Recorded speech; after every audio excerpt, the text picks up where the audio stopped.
ውድቀት ልዕልና አሜሪካ ይመጻሎም በኸመይ The United States and its partners have launched Operation Epic Fury, the most lethal, most complex, and most precise aerial operation in history. ኢራን በአድማዕነት ስርዓተ ፔትሮ ዶላር ተዳኽም ዶላር ዝዓብለለሉ ስርዓተ ፔትሮ ዶላር እንታይ እዩ?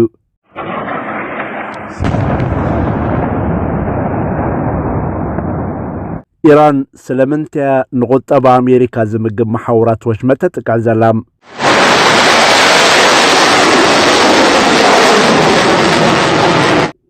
ዕብለላ አሜሪካ ዘብቅዓላ ዓለም እንታይ ክትመስል እያ? ንኢራን 5 ትሪልዮን ካሕሳሂብካ ምግልጋልዶ ሰፊሕ ወራር። ክቡራት ተኸታተልትና ኣብ ናይ ትማል ምድላዋትና ኩናት ኢራን ብኸምዚ ኣካይዱ እንትቐፂሉ ንልዕልና አሜሪካ ከፍርስ ወይ ክብደ ከም ዝኽእል ንውሩይ ቻይናዊ ካናዳዊ ፕሮፌሰር ጂያንግ ዘቕረበ ሙግት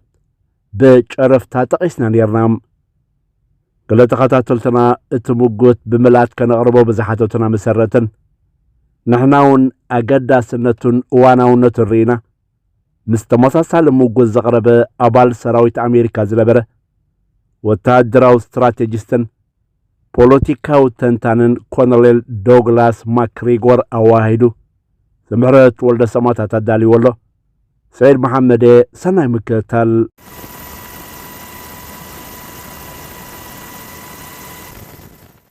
እዋናዊ ጂኦፖለቲካዊ ኩነታት ማእከላይ ምብራቕ ብዙሓት ተንተንቲ ከም መወዳእታ ጫፍ ምንቁልቋል ዓለማዊ ዓብላልነት አሜሪካ ገይሮም ይዕዘብዎ ኣለዉ። እዚ ኩነታት ብቐንዱ ብሰንኪ ዘይንጹርን ጉጉይን ተጋራጫውን እስትራቴጂያዊ ምትሕንፋፅን ልዕሊ ዓቐን ወተሃደራዊ ጸዓቂ ትምካሕትን ልዕሊ ሓያል አሜሪካ ኣብ ማእከላይ ምብራቕ ተበገሰ ኮይኑ ፕሮፌሰር ጃንግ ነዚ እዋን ከም ተርእዮ መወዳእታ ሓደ ዘበን ክብል ይገልጾም። አሜሪካ ብመሰረቱ ንክውነት ውግእ መበል 21 ክፍለ ዘመን ድልውቲ ከም ዘይኮነትካ ይሙግት። ምዝገምጋም ዝሰማማዕ ኮሎኔል ማክግሮገር ብወገኑ ኣብዚ እዋን እዚ ወተሃደራዊ ልዕልና አሜሪካ ኣብ ቅድሚ ዓይንና ይፈርስ ከም ዘሎን እዚ ድማ ንህላወን ሰራርነትን ዘባዊ መሻርክታ ብፍላይ ካ እስራኤል ዓሚቕ ጽልዋ ከም ዘለዎን ኣስሚሩሉ። ቀንዲ ድርኺት ናይዚ ምንቁልቋል እቲ አሜሪካ ወተሃደራዊ ኢንዱስትሪያዊ መሓውራት ምስ ዘመናዊ ዘይምዕሪ ኣሲሜትሪክ ስጋታት ገጥም ዘይምኽኣል እዩ። ከምቲ እቲ ፕሮፌሰር ጂያንግ ዝምግቶ እዚ ሕጂ ዘሎ ወተሃደራዊ መሳርሒታት አሜሪካ ድሕሪ ካልኣይ ኩናት ዓለም ኣብቲ ብሓይልኻ ኢድ ምጥዋይ ዝልለ ዝነበረ እዋን ዝሑል ኩናት ምምካትን ምዕብላልን ተባሂሉ ተነድፎ ኮይኑ ኣዝዩ ዓርሞሽሞሽን ዘተሓላለኸን ንምንቅስቓሱ ኣዝዩ ክቡር ዋጋ ዝሓትት ቴክኖሎጂ ምዃኑ ይገልጽ። እዚ ታሪኻዊ ክውንነት እዚ ሕጂ ንኸም በዓል ኢራን ዝኣመሰላ ብቐሊል ወጻኢታት ኣዝዩ ኣድማዓ ወተሃደራዊ ኣጽዋራት ዘማዕበላ ተጻባቲ ሓይልታት ዘይምችእ ዓብ ዘይምምጥጣን ወጻኢታትን ፈጢሩሎም። ቺያንግ ኣብቲ ብዛዕባ ቅማረ ኣበርዓነ ኣጽዋር ወይ ከዓ ኢንተርሰፕተር ዝሃቦ ትንታነ ንሓደ ኣዕናዊ ሚሳይል ወይ ድሮን ኢራን ንምውቃዕ አሜሪካ ትኸፍሎ ዘላ ዋጋ ብመንጽር ገንዘብ ብዝርዝር ኣቐሚጡሎም። አሜሪካ በተደጋጋሚ ሚሊዮናት ወይ እውን ዓሰርተታት ሚሊዮናት ዶላራት ዝወዱ ኢንተርሰፕተራት ሚሳይላት ተጠቂማ ክሳብ $50,000 ዝበጽሕ ዋጋ ንዘለዎን ድሮናት ኢራን ዕላማ ትገብራላ ብምባል ድማ እዚ ዘላቒ ዘይኮነ ወጻኢታት ንአሜሪካ ኣብ ኤስያ ዝርከብ መኽዘን ተተኮስ ክትህልኽ የገድዳሎም። በዚ ድማ ዓለማዊ መርገጽያን ልዕልናን የዳኽምን ነቲ ድሕሪ ዝሑል ኩናት ዝሃነጸቶ ኣብ ዝተፈላለየ ዞባታት ዓስኪራ ጎብሊላ ዝጸንሐቶ ኩነታትን ዞባዊ ህላወን ብዘላቕነት የዳኽመሎ እዩ ዝብል። እዚ ቴክኖሎጂያዊ ሃጓፍ ንናይ ምክልኻል ዓቕሚ አሜሪካን ንቐንዲ ዞባዊ መሻርክታን በብቑሩብ የዳኽመሎም። ኮሎኔል ዶግላስ ከም ጸብጸቦ ቴክኖሎጂ ሚሳይል ኢራን ካብቲ ምዕራባውያን ትጽቢ ዝገበርዎ ኣዝዩ ንላዕሊ ስለ ዝሰጎመ ይብል። ከም ትንታንኡ ኣብዚ ሕጂ ዝካየድ ዘሎ ግጭት ኣይሮንዶም ብኣድማዕ መንገዲ ከም ዘይሰርሕን ተራእዩ። እዞም ምዕባለታት እዚኦም ንራዳርን ብፍጥነት ሃይፐርሶኒክ ዝውንጨፉ ካብ ማክ 3 ክሳብ ማክ 6 ሚሳይላት ንምድንጋር መፈንጠራ ምጥቃም ዘጠቓልሉ ስርዓታት መከላኸሊ ኣሜሪካን እስራኤልን ብዘተኣማመንን መንገዲ ክስዕሮም ዘይክእሉን እዮም። እቲ ፕሮፌሰር ብተወሳኺ ኣብ ቀረባ እዋን ኣብ እስራኤል ዘጋጠመ ፍጻመ ይጠቅስ። 11 ኢንተርሰፕተራት ናብ ሓደ ናይ ኢራን ባለስቲክ ሚሳይል ተተኪሶም ነፍሲ ወከፎም ድማ ዕላሞም ስሒቶም ኢሉ ነቲ ዝወፀ ወጻኢታት ብቐሊሉ ብመጠን ገንዘብ ደሚሩ ጽልው የጽንዕ። ማክሪጎር ብወገኑ ኣብ እዋን እዚ እንሪኦ ዘለና ኣካይዳ ሓደገኛ ይብል። ኣሜሪካ ኣብ እዋን ኩናት ሩስያ ዩክሬን ንዓቕሚ ምክልኻል ኣየር ዩክሬን ብዙሕ ኣጽዋራ ስለ ዘሕለፈት ኣብዚ እዋን እኹል ኣጽዋር ምቕራብ ንኣሜሪካን መሻርክታን ኣብ ሓደገኛ ኩነታት የእትዎን ከም ዘሎ ይምግት። ምኽንያቱ ንሚሳኤል ዝዓግቱ ሚሳኤላት ካብ ክግመት ዝኽእል ንላዕሊ ኣዝዮም ክቡራትን ብቁፅሪ ድማ ውስናትን ስለ ዝኾኑ ድሮ ድማ ብብዝሒ ኣብ ጥቕሚ ውዒሎም ወይ ተሰጋጊሮም እዮም። ስለዚ ይብል ኮሎኔል ዶግላስ ማዕበል ሚሳኤል ወይ ሳልቮ መጥቃዕቲ ብኢራን ተተፈጺሙ ኣሜሪካን መሻርክታን ንኹሎም ደው ንምባል ክጽገማየን ብምባል እቲ ኩነታት ድማ ናብኡ ገጹ ይኸይድ ከም ዘሎ ይእምት። እዚ ድማ እቲ ዝተናውሐ ንቁጠባ ኣሜሪካ ዓንዲ ሕቑቕ ሃርሞ ምዃኑ ይምጉት። ኪንዮ ወተሃደራዊ ውድቀት ቁጠባዊ ተቓላዕነት ኣሜሪካ ኣብ ምንቁልቃል ዓለማዊ ልዕልና ወሳኒ ረቕሓ ክኸውን ይኽእል እዩ። ፕሮፌሰር ዣን ቁጠባ ኣሜሪካ ብመሰረቱ ብስርዓተ ፔትሮ ዶላር ዝድገፍ ምዃኑ የረድእ። እዚ ማለት ብቐሊል ኣገላልጻ ዶላር ኣሜሪካ ተደላይ ዝኸውንን ዋጋ ዝህልዎን ዓብ ጠለምን ዝህልዎ ኮይኑ እተን ሃብታማት ኣቕረብቲ ነዳዲ ዝኾነ ሃገራት ወሽመጥ ዓረብ ድማ ነዳድየን ሸይጠን ዶላር ክቐበላ ወይ ሃብተን ብዶላር ስለ ዝሸጦ ዶላር ሓያል ይኸውን ማለት እዩ። እዚ ኣገባብ እዚ ኣብ ቤት ምኽሪ ምትሕብባር ወሽመጥ ጂሰስ ዝምርኮስ ኮይኑ እተን ሃገራት ነዳዲ ሸይጠን ነቲ ዝረኸበኦ መኽሰብ ድማ ናብ ዕዳጋታት ኣሜሪካ ዳግማ ይጥቀማሉ ወይ የውፍሮም። እዚ ድማ ንቁጠባ ኣሜሪካ መሊሱ የደንፍዕ። ይኹን እምበር እዚ ስርዓት እዚ በቲ ኢራን ተካይዶ ዘላ መጥቃዕትታት ኣብ ትሕቲ ቀጥታዊ ህላዋዊ ስጋት ኣትዩ ይርከብ። ስትራቴጂ ኢራን ነቲ ወሳነ ትሕቲ ቅርፂ ሃገራት ወሽመጥ ብፍላይ ድማ ምፅራይ ማይን መስመራት ቀረብ መግብን ዒላማ ምግባር ዘጠቓልል እዩ። እዚ ድማ እቲ ፕሮፌሰር ቀንዲ ረቑሒ ንቁጠባ ኣሜሪካ ኢሉ ይገልጾም። እተን ብምድረ በዳነትን ዋሕዲ ጽሩይ ዝስተ ማይ ዝሰቓያን ሃገራት ወሽመጥ ዝበዝሕ ቀረብ ጽሩይ ማይን ልዕሊ 60 ሚእታዊት ካብ ጨው ማይ ባሕሪ ኣጽሪኻ ስለ ዝምርኮሳ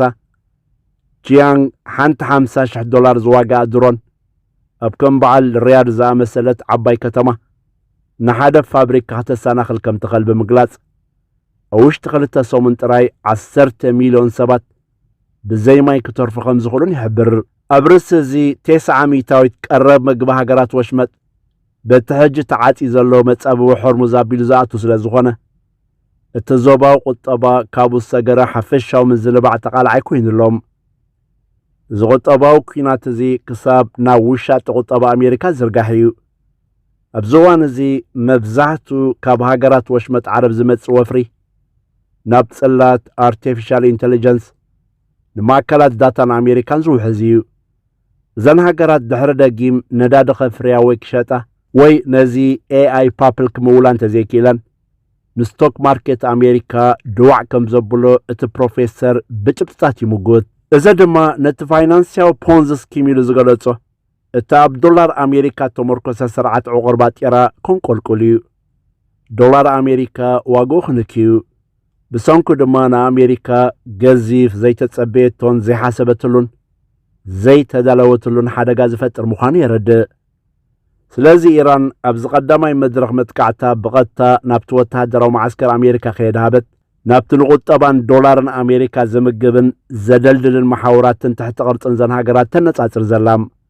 ኣብ ዝተናውሐ ዓንዲ ሕቑቕ ቁጠባ ኣሜሪካ ንምስባር ዝዓለመ ምዃኑ ይትንትን። ምዝገምጋም ዝሰማማዕ ኮሎኔል ማክሮገር ዶላር ከም ዕቑር ባጢራ ዝጸንሖ ደረጃ ዝስእነሉ ዕዳጋታት ነዳዲ ዘይረግኣሉን መዋቕራዊ ፋይናንስያዊ ዕንወት ከም ዝህሉን ኣብ መወዳእታ ድማ ኣሜሪካ ሙሉእ ብምሉእ ካብቲ ዞባ ክትወፅእ ዘገድድ ምዃኑን ይግምት። ንኣሜሪካ ናብ ዝግጭት ዝድርኹ ምኽንያታት ማዕረት እተገልጸ ቅልውላዋት ንባዕሎም ሽግር ዘለዎም ኮይኖም መብዛሕትኡ ግዜ ብትዕቢትን ውሽጣዊ ፖለቲካዊ ቅማርን ተቐርጹ ምዃኖም እውን ካብቲ ዝዋሃብ ዘሎ ትንታነታት እዩ ኣብ ክንዲ ብጥዑይ ሃገራዊ ረብሓ ምሕሳብ ዝብል ፕሮፌሰር ጃንግ ነቲ ሕጂ ዘሎ ኣተሓሳስባ ኣሜሪካ ምስ ታሪክ መራሕቲ ዝፈሸለ ሃገራት ብምንጽጻር ክሪኦ ይፍትን ከም ኣብ ቬንዙዌላ ተፈጸመ ጩውያ ኒኮላስ ማዱሮ ዝኣመሰሉ ንኣሽቱ ታክቲካዊ ዓወታት ነቲ መሪሕነት ስኽራንን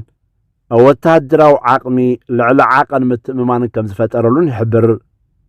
እዚ ድማ ምስቲ ሂትለር ኣብ ካልኣይ ኩናት ዓለም ኣብ ልዕሊ ሕብረት ሶቪየት ዝገበሮ ወራር ዝመሳሰል ኮይኑ ኣቐዲሙ ዘመዝገቦ ቀለልቲ ዓወታት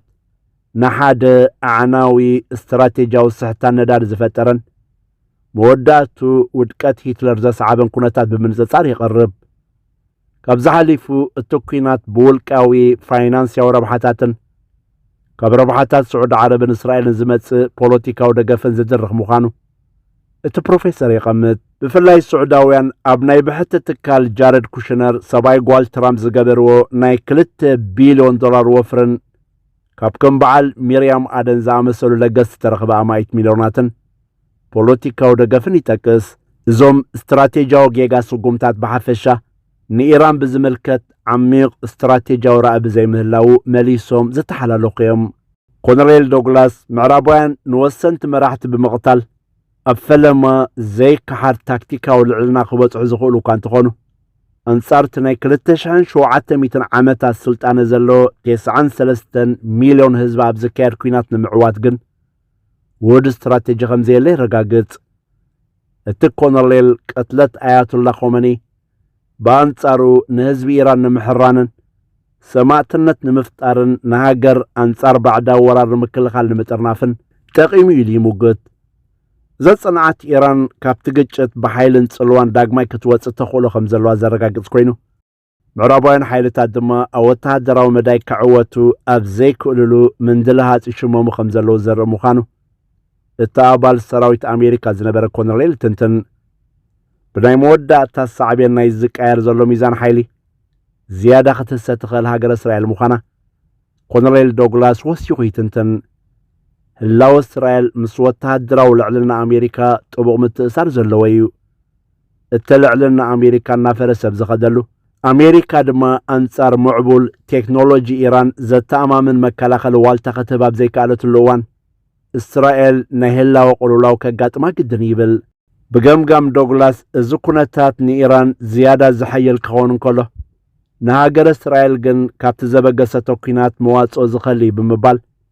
እዚ ኩናት እዚ ነቲ ዘመነ ዕብለላ ምዕራባውያን ኣብ ማእከላይ ምብራቕ ዘብቅዕ ሓንዳፍ ኣካይዳ ምዃኑ ኣስሚሩሉ ናብ ብዙሕ ቀጽራዊ ስርዓተ ዓለም ማልቲፖላር ዝግበር ምስጋር ዘይተርፍ ምዃኑ ዝሙግት ፕሮፌሰር ጃንግ ድማ